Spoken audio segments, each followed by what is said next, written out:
So, here it is, Cuba, a country island located in the Caribbean, 150 kilometers south of Florida. Compared to a close U.S. state, it is slightly smaller than Pennsylvania, but is considered the largest country in the Caribbean.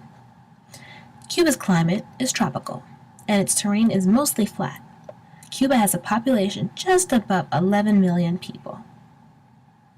Cuba's ethnic background consists of 64% population that is Caucasian, 27% mestizos or mixed, and only 9% black. Here we get into Cuba's history. In January 1959, Fidel Castro leads the communist revolution with Che Guevara, and the rebel army overthrows President Fulgencio Batista of Spain. Almost 2 years later, Cuba aligns itself with Russia communism and adopts government lifestyles.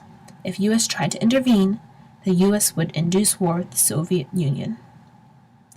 Following the 1962 Cuban Missile Crisis that ended with an agreement that the nuclear sites would be dismantled if the United States pledged not to invade Cuba, diplomatic and economic isolation became major problems of U.S. policy towards Cuba, resulting in limited communication, poverty, and unequal treatment for those oppressed in communist Cuba. So what exactly is their biggest problem? That's right, you got it, isolation. In recent times, their independence in the form of isolationism from some parts of the world, mainly the U.S., they have struggled with poverty and economic inequality. It has caused the entire country to suffer, resulting in very little communication with the rest of the world.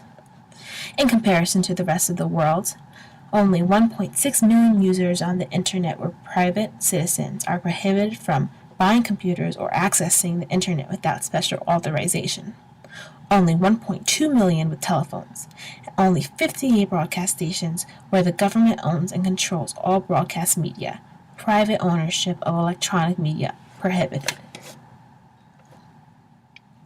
Here we have ricochet effect, a graph of overall freedoms, including business, trade, government spending, freedom from corruption, and several others, compared to other similar countries like the U.S., Haiti, and the world average.